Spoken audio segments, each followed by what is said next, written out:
Hello, everybody. Today we get the end of the Shiva Sati story, which is finishing surprisingly quickly. I think because it was pretty dramatic narrative, and it was just like a lot of cool stuff happening one after another. So we wound up just reading through a lot of stuff really fast. Didn't really have to stop and give long-winded explanations of a lot of things. So it's over faster than I would have liked, but let's see how it wraps up. What's the summary of the whole thing is Daksha had a daughter, his youngest daughter named Sati. She wanted to marry Shiva. He didn't want it. But Brahma stepped in, his father, Daksha's father stepped in and said, doesn't matter if you don't want it. She wants to marry Sati. You have to go along with it. Which is another lesson for Indian families in general. And then, actually, just on a very simple level, this is a real basic lesson about marriage and how the in-laws can completely screw up their children's marriage. So how not to do that is not to get involved, really, especially with hatred in your children's relationships.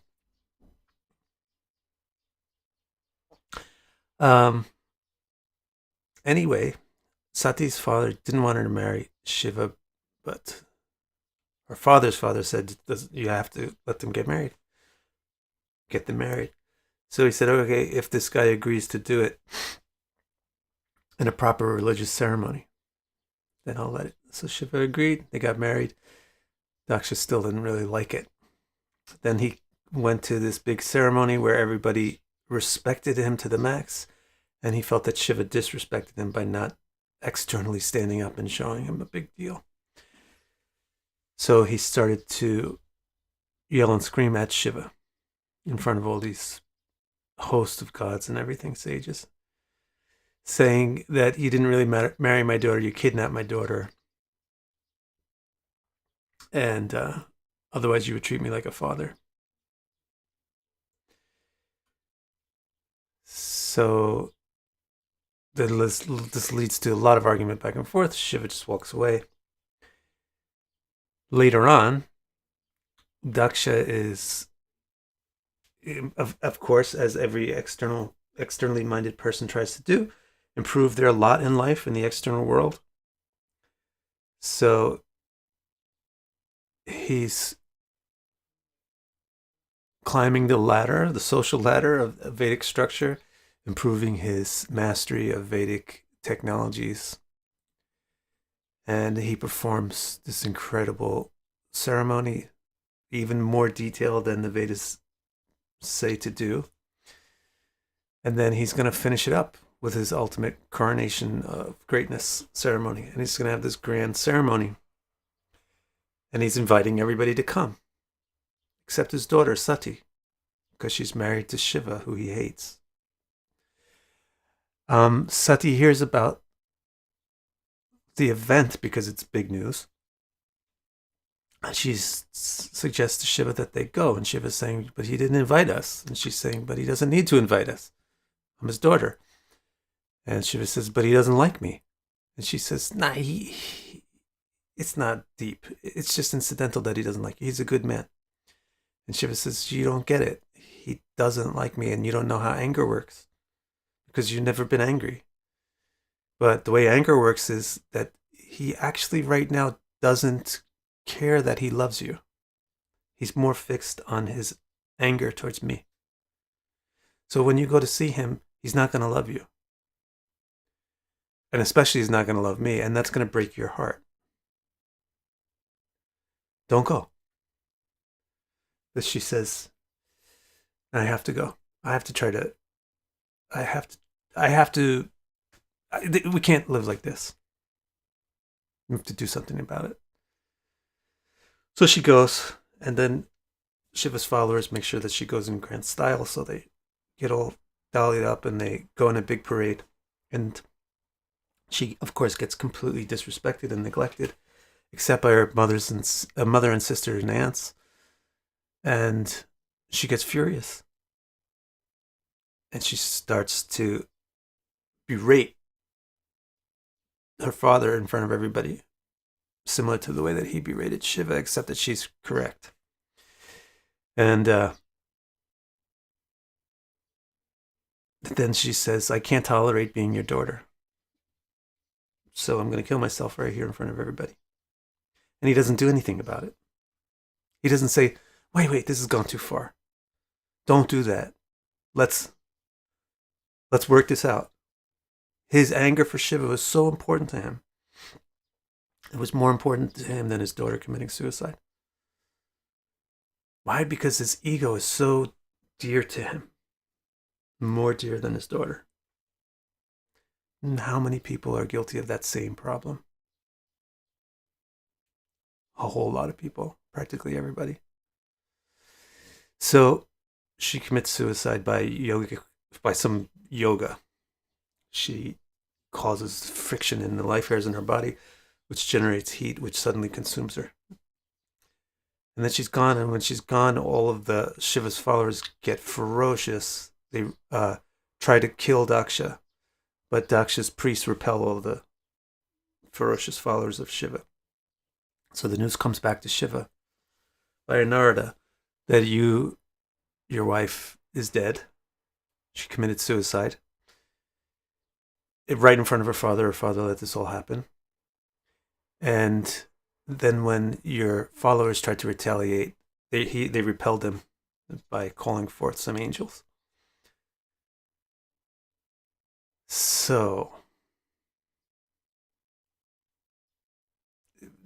Rudra became furious.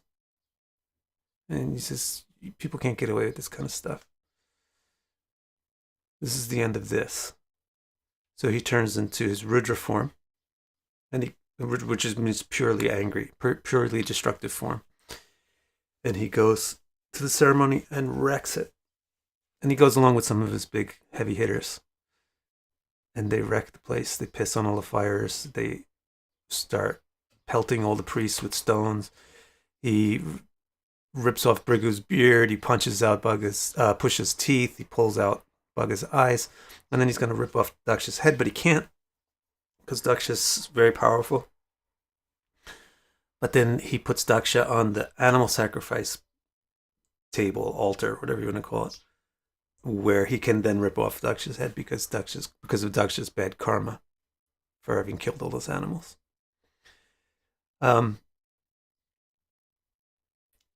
Then he goes away. Punishment is done. He goes away and he transforms back into his peaceful self. He goes back up to his mountain and he goes back to his meditation and yoga. Meanwhile, the gods run to Brahma and say, what are we supposed to do? And Brahma says, you got one option and one option only, and that's you apologize really sincerely. Realize that you were completely fools and go apologize to Shiva. They say, well, we're kind of scared. Can you come with us? Can you help? Can you make sure we don't do this wrong? So Brahma takes them all to Shiva. They apologize. Shiva says, okay, what? You guys apologize. So they all go back to the ceremony and they finish it. But they finish it Shiva's way, which is the non-violent way. Shiva is so amazing. He's the embodiment of non-violence. Shiva. He's vegetarian and he won't harm animals. He's Pashupati. Yet he will rip your head off if you violate that. If you're aggressive, he will rip your head off. If you're peaceful, he'll protect you. It's a very, very wonderful archetype. It's a very, very rich and wonderful and useful archetype. Now, when they do the ceremony in Shiva style, which is with soma juice and grains of wheat and so forth, and butter, and not cutting off animals' heads, then Vishnu appears, and then all the people start to address Vishnu. And then we've got about halfway through. Each one gives like one statement to Vishnu. So before this story is finished, we're going to get maybe like 6 or 7 more statements from different people that were at the ceremony, statements to Vishnu. And then you'll get some kind of like a wrap. Vishnu will respond, and then you'll get like a wrap up. Let's see how much we can cover. Let's just set our mind to finishing it all today. So let me see if there's anything that is addressable in the comments here. Hello, everybody. Good morning. Thank you all for being here. Johnny, can you have any sympathy for Sita's father? Yeah, definitely. Doesn't mean that he's wrong. The sympathy that we have for Daksha is that we do the same thing. This is empathy. It's not like, you know what I'm saying? That's the sympathy, but it doesn't mean that it's not right and wrong. He's wrong. He's absolutely wrong. To value your hatred towards somebody more than your love towards somebody important. First of all, to value hatred more than love is wrong. Second of all, to value hatred of your son-in-law more than love of your daughter is completely wrong. And third of all, to let it go so far that your daughter commits suicide right in front of you over some extended period where you could have intervened. She had to put on a saffron cloth, consecrate herself with water, sit and meditate. It had to take at least 3 or 4 minutes. That is so wrong that it's baffling to say like maybe it's right in some way. It's not right in any way. Yet we can sympathize with it because we do wrong things like this all the time. Not to this dramatic, mythologically legendary, incredible cosmic extent, but in our own little ways. Greetings from the Bronx. Alf, you're in the Bronx. I didn't know that. Now I love you even more. Got my New Yorkers. Hey, Alf, greetings from Vancouver. Vancouver, what's that? You should hang out with Whalen, my friend Whalen. My friend Whalen is one of those Canadian guys, but I'm a Bronx guy. I'm not actually from the Bronx, but I'm from that New York area. Sao Paulo, okay, that gets some like respect because that's also like another Bronx somewhere else.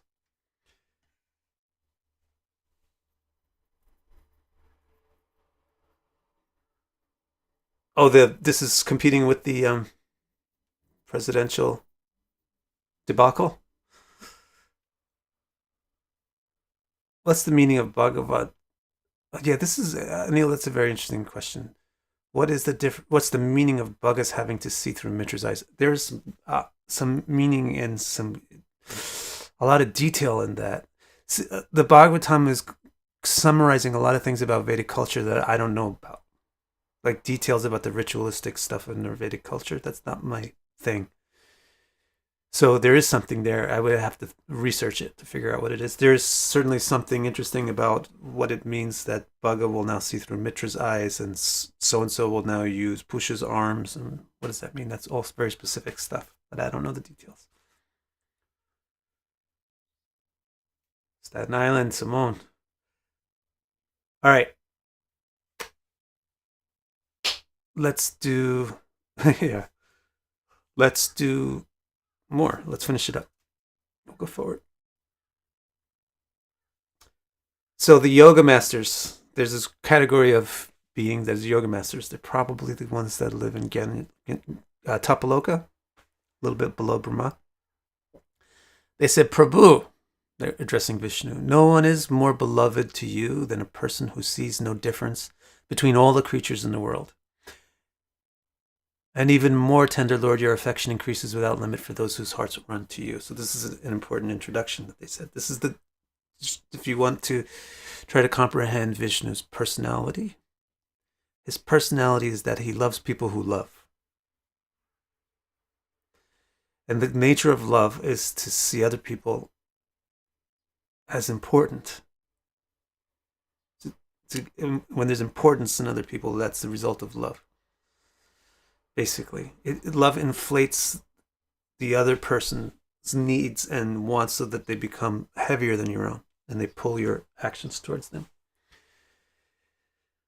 So the yoga master said to Vishnu that you love nobody more than you love a person who loves everybody. Everybody. Now, they say everybody, all the creatures of the world with no difference. So this also, the yoga masters are siding with Shiva in how a Vedic ceremony should be performed. This is one of the things about the Vedic ritualistic culture that I do know about, is this rift between whether or not it should involve literal pain to animals or not.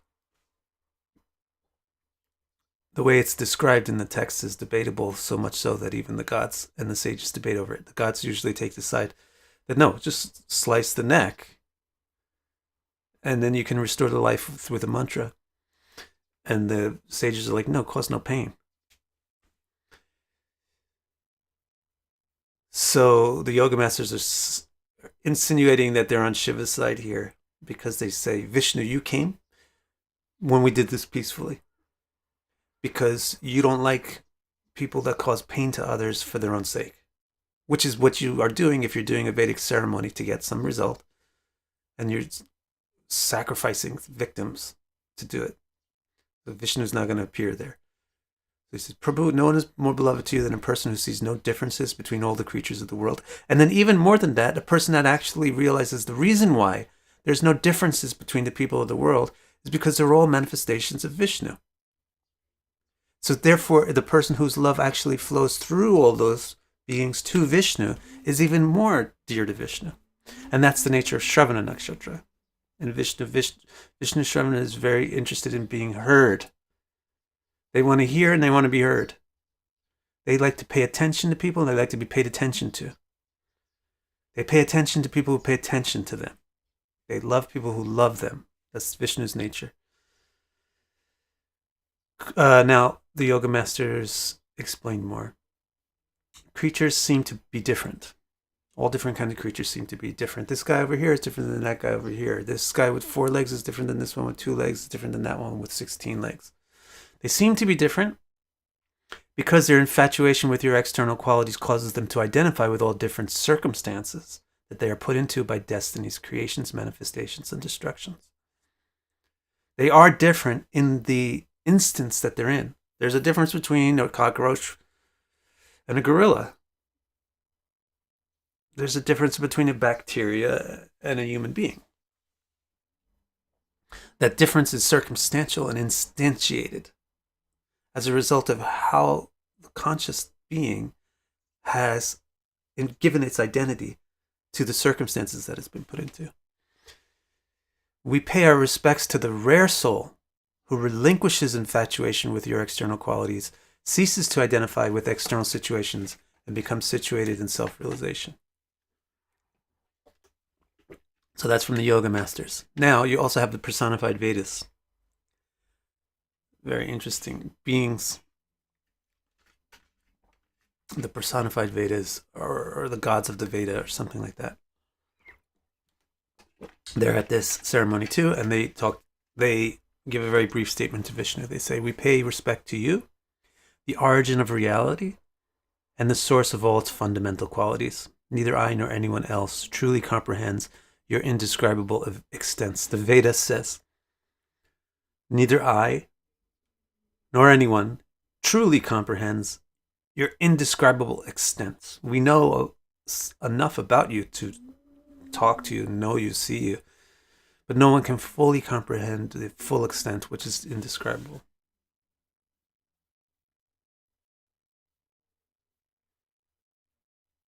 Yeah, Bardo. Agni, sacred fire. Now Agni speaks. He says, my ability to burn ignites from your ability to shine. In a proper sacrifice, I can accept 5 kinds of offerings with ghee and 5 mantras. But you are the true recipient of the offering and the true objective of the sacrifice. I offer my respect to you. Now the gods say, when the previous epoch came to a close, you took within your body the creation you had created. You are the origin of it all, the personality reclining on Shesha, the king of snakes who floats in the cosmic water. Perfected people constantly contemplate you in their hearts, for you can only be perceived directly by the soul itself. Yet now you appear on the pathways of our 2 eyes, moving among your dependents to disperse our difficulties. So the gods in general It's made this very interesting statement that you're not something which can be perceived by physical sense organs because you're not a physical object. You're something which can be perceived only directly by consciousness itself because you're consciousness. Yet, somehow by your own magic, here you are in the physical world being perceived by our physical eyes. That's their statement that they made. The divine singers, the Gandharvas, they also said, they must have said it very beautifully. The hosts of gods led by Rudra, Brahma, and Indra, and all the sagacious experts led by Marichi, are fragments of your fragments. This entire universe is just a toy compared to your majesty. Oh, unto you, the eternal Lord, we offer respect.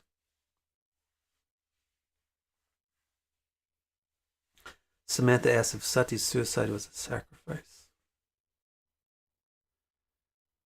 I guess you could maybe see it that way, but I just see it as not a sacrifice.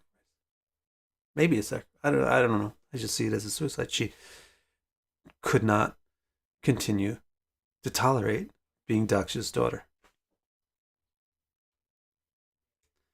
The learned Vidyadhara said, "We attain our desired bodies, and then our lame intellect, infatuated with your external energy, claims them as our property and true identity." A very interesting statement. We attain our desired bodies, but then our lame intellect, it's called lame because it's infatuated with your external energy, then it claims them as our property and our true identity. We wander far afield on ill roads trying to experience pleasure in external objects because we are bewildered about who and what we really are. Nonetheless, even we can be delivered if we begin to enjoy the nectar of your katha. Yeah. Interesting. That's a very interesting point of view. The Brahmanas said, how much more? This is the last one from the Brahmanas. I thought they spoke already, but maybe this is the Brahmanas in general. You are our true ceremony. You are our true offering. You are truly the fire consuming the offering. You are our mantra, our wood, our sacred grass, our sacred vessels. You are the true attendee at the ceremony, the true master of the ceremony, the true gods being worshipped, the true ancestors being worshipped, the true soma nectar, the true butter oil, and the true sacred animal. As the great wild boar, your tusks lifted the world from the bottom of the universe, like an elephant playfully lifting a lotus. When the yogis glorified you, you roared with your tail raised, and we realized that you were the very substance of the Veda and the entire purpose of all our ceremonies. When this religious ceremony was devastated, we eagerly waited for you to magnanimously give us your audience once again. O Lord of worship, people who sing your name in Nam Kirtan destroy all the obstacles to their worship. Our respects to you.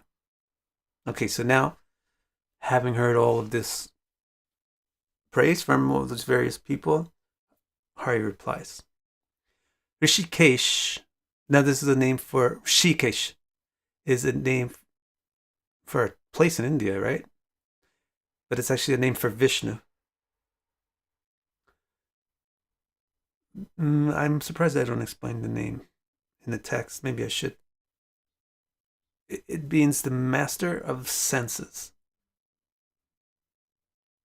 So the master of perception is a name for Vishnu. Vishnu is the master of perception because he's consciousness itself. Rishikesh is the most essential object of worship. After he was honorably glorified, the learned and wise Daksha again began the ceremonial worship that Rudra had ruined. So now that Rishikesh is there, they're going to now perform the ceremonial worship of Vishnu. And you first invoke the god, and then you move to the next phase of the ceremony, which is the worship. In their case, they actually literally got the avatar of Vishnu appearing in front of them. But sometimes you'll have some symbol of Vishnu, like a murti or a picture or just a yantra or just a word or something. The all-attractive is the soul of everyone, and thus the enjoyer of everyone's portions, but he seemed to be pleased by receiving his own portion of worship in the ceremony, and pleasantly addressed Daksha.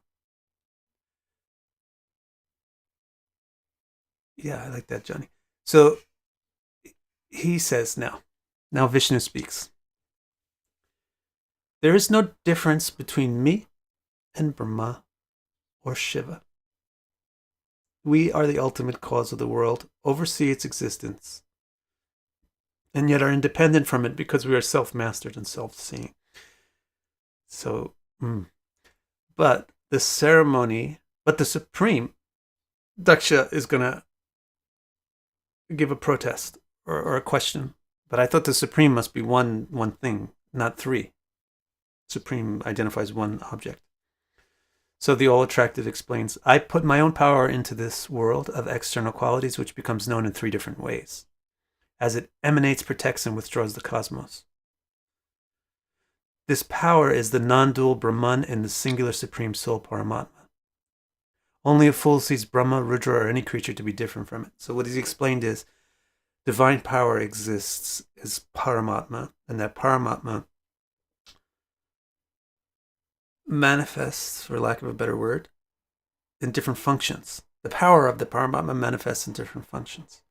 The primary three functions are to make the world something, make it real. That's Vishnu. Not make it real, but supply its realness. To be the foundation of its realness. That's Vishnu, consciousness principle. Then there's the second thing which is necessary is something to cause it to evolve, become new things.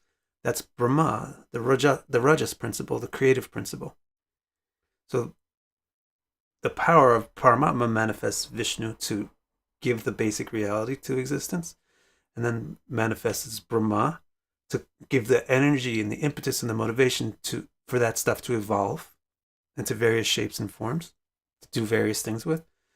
And then when there's misevolutions or mistakes or trash or stuff like that in the evolution that has to be deleted, then you need somebody to get rid of stuff.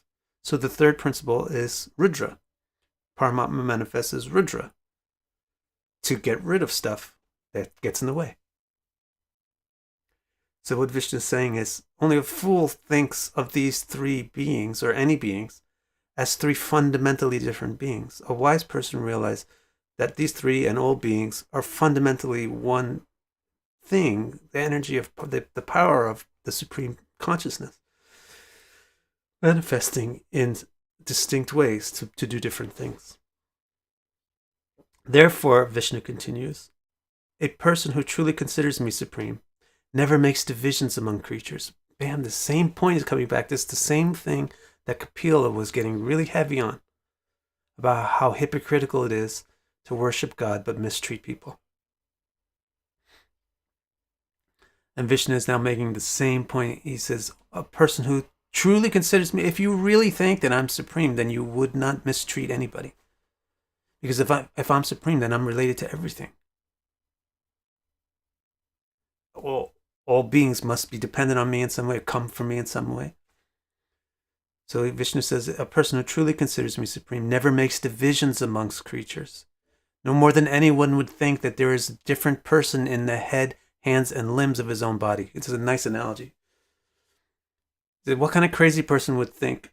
Some people do this with their genitals. They think that there's a different person in their genitals. Guys do this. Well, it's kind of crazy to think that there's actually a different person in your hand, in your left hand, than there is in the right hand, in your feet, in your head. It's all different parts of yourself that manifest to perform different tasks. And sure, they have their different qualities and different personalities. But it's one person manifesting these distinct parts. It's the same way Vishnu is manifesting as everybody, and all the gods and everybody, and all the animals and everything.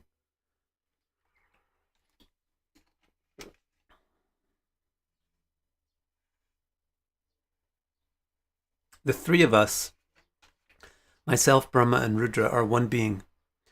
Please do not see us with divided vision. One who sees Brahman as the essence of all creatures achieves true peace.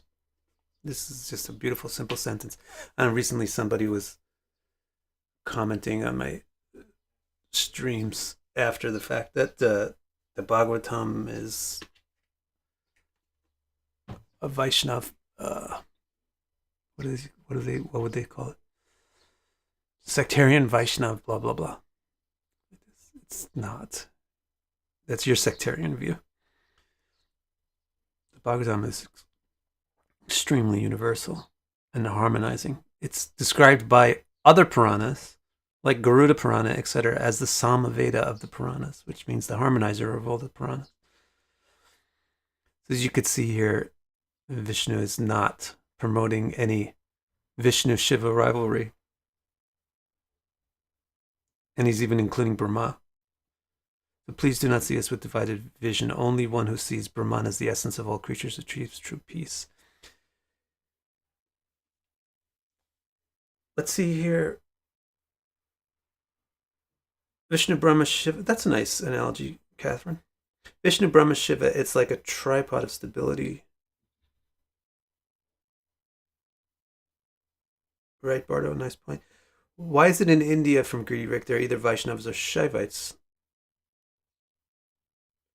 And they do not worship Brahma. So in other words, like why does Shiva have a huge following, Vishnu have a huge following, but Brahma is basically nobody? Brahma was cursed. We'll hear about this in the Bhagavatam. Somebody here knows the person who delivered the curse. It may have even been Saraswati.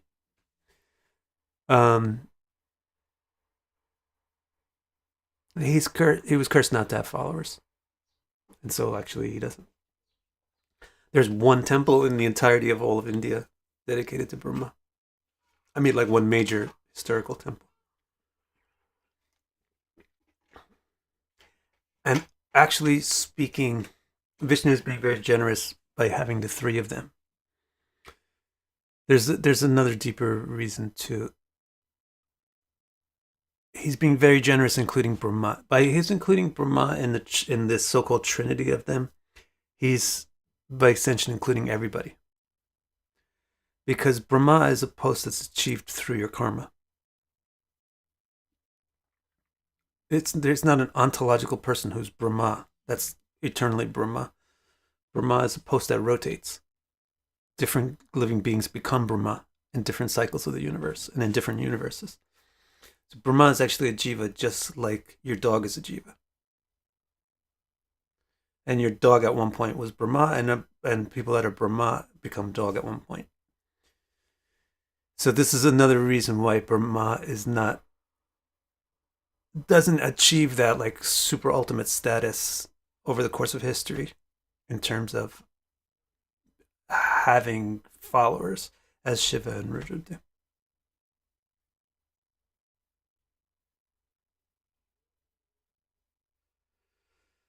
Anil has another interesting question. Is Vishnu aware of each and every one of us, even when we're focused on matter, or is it an indirect thing?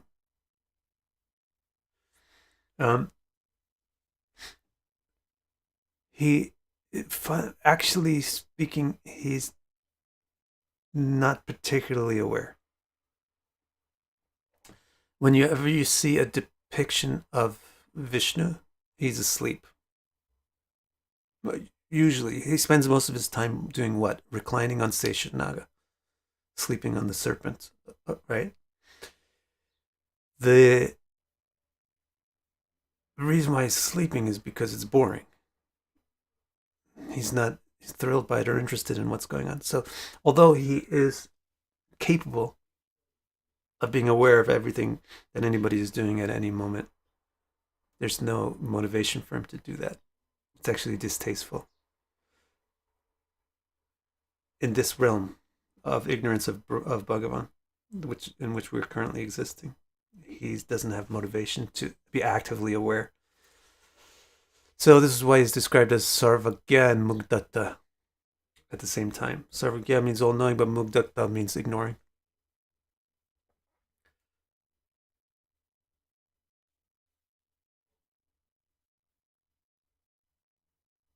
He doesn't exactly dream. I mean, Vishnu's perception is the definition of reality.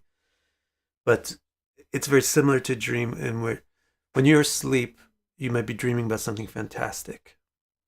even though externally you're just on your bed in the Bronx, in some burnt out building in the Bronx. Did they gentrify the Bronx too? In the Bronx. So what's actually going on with Vishnu is he has an entire multiverse that dwarfs our multiverse within his being, and he's active in there. So it's very similar, analogous to the way we are active within in a dream. So you can describe it as a dream.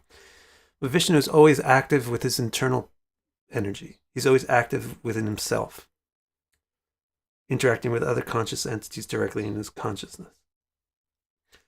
But he's not terribly motivated to interact with people that are externalized and separatists. All right, let's finish it up. The conclusion of the ceremony. Got like 4 paragraphs left. After the leaders of the progenitors was educated by Hari. That's an interesting point. What the poignancy of what Vishnu told to Daksha, I missed. It's Daksha hated Shiva, but he's worshiping Vishnu. And Vishnu is like, please don't do that again. That's really stupid. So listen to what he's saying is, I put my own. There is no difference between me, Brahma, and Shiva. It's all my power manifesting in different ways. Only a fool sees it different. Only a fool sees Brahma, Rudra, or any creature to be different from me. So if you truly think that I'm supreme and you're going to do a ceremony to me, but you're going to make divisions or cause hatred or schism at the same time, that worship is not effective.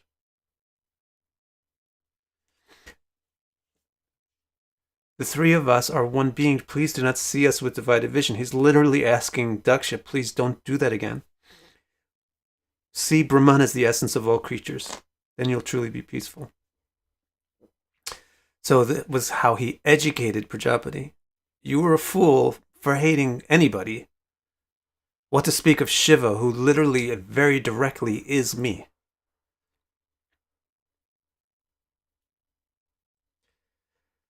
So after that, he properly worshipped each of the individual gods. This also shows you Vishnu's personality and quality. And it's also the very nature of Shravana that Vishnu occupies in the nakshatras. It's very reciprocal. Like we were saying, he loves people who love people. He especially loves people who particularly love him. He worships people who worship people. He especially worships people who worship him. So after receiving all of this worship at the ceremony, he actually worshipped each one of the gods. Demonstrating the point that there's no difference between me and these guys. Let me illustrate to you my own vision, what I just told you to see. So he properly worshipped each of the individual gods. He particularly offered Rudra his own ceremonial portion with great care. When the ceremony was complete, he offered Soma nectar to everyone else who had attended. Then, with the ceremony's officiates, he took the concluding bath. Now, this is Vishnu. His own realizations from the worship certainly enlightened him. Well, he was very enlightened by what he experienced at this place. And the 30 gods blessed him. Dharma, Eva, Matim. I don't know who the he is here. Is it Vishnu or is it Daksha? I'm going to have to research this more. The 30 gods blessed him. Dharma, Eva, Matim. Dharma? Dharma, Eva, Matim. Dharma, Eva, Mati. May your mind be most ethical. It's a good blessing to give to somebody, especially your child or something. Dharma, Eva, Matim. And then they return to the heavens. Sati. What about Sati? Let me see what you got here.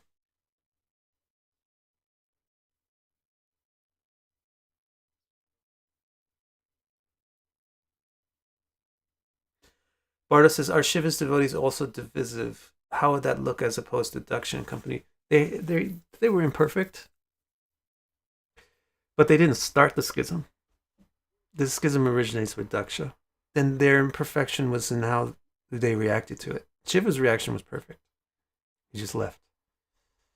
So they were also slightly divisive. They were divisive enough to be provoked.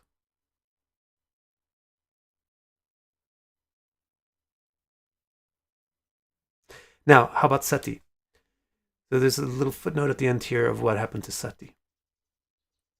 It is said that when Daksha's daughter, Sati, abandoned her previous body, she was immediately born from Mena, the wife of Himavata. Himavata and Mena. Himavata is the father of the Himalaya mountains. Mena is his wife. Himavata, they're children of the mountains. She became one of their children. So we take it that she actually came out of the mountain. She appeared from the mountains of the Himalayas, and that's why we call her Parvati. Mountainess. Mountainess. Like S, like a feminine ending on a word. Mountainess. Parvati. Or she's known as Ambika, which is also insinuating that she didn't come from a birth, like a regular womb. She came out of a mountain. What happened to her? So when she destroyed her body, she reappeared from the mountains. And then what? She immediately resumed her singular and undivided love, and again married her former husband. Just as dormant Shakti always gravitates towards the Supreme Person.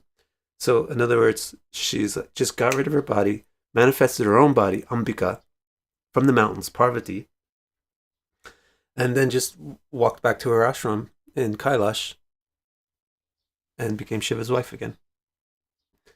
So she did this very mystical thing of getting rid of her connection to Daksha, but not getting rid of her connection to Shiva. Now to fully concluding the tale of all attractive Shambhu's ruination. Shambhu is the name for Shiva. Concluding the tale of Bhagavan Shambhu. So the Bhagavatam is addressing Shambhu as Bhagavan here. Right after Vishnu says there's no difference between me and Shiva. Concluding the tale of all attractive Shambhu's ruination of Daksha's ceremony, excuse me, Maitreya told Vidura, I heard all this from Uddhava. How do I know about all this stuff? Because Uddhava told me. Uddhava is the blessed devotee and student of Brihaspati. So he must have heard it from Brihaspati. Brihaspati is one of these brahmanas that was present. Anyone who carefully hears this supremely purifying description of God's adventures and retells it in a devotional spirit is washed of all impurity, freed from all bad habits, and blessed with a long life and good fame. That's a good deal.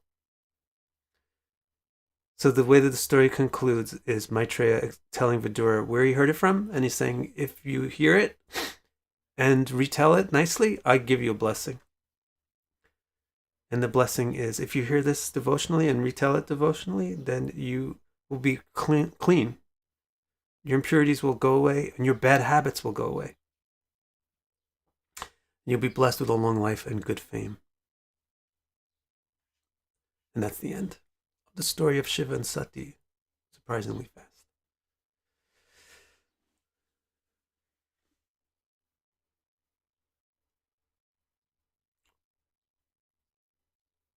Marie, I wonder if I have a video explaining bhakti. I have a single video about it. I don't know, but you just stay with us on these Bhagavatam streams, and you'll definitely have an explanation of bhakti. Greedy work. Well, wait, does it go into detail about Parvati and Shiva? Not here. Perhaps not at all. Did Sati know Karen asked, did Sati know when she gave up her body that she would still be with Shiva? Yes. It was her design.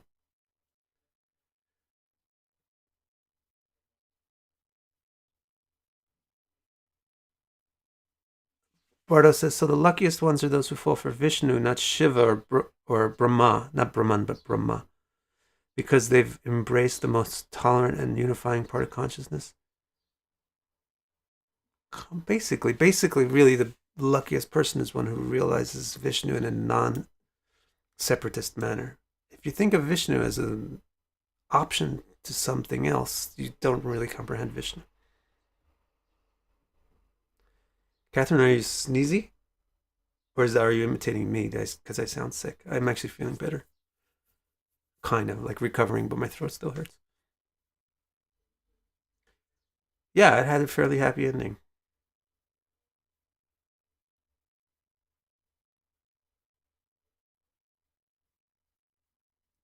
All right, guys. So have a wonderful weekend. We're gonna take up a new tale when we get together next on Monday, and this is the tale of Dhruva. So I'll see you then.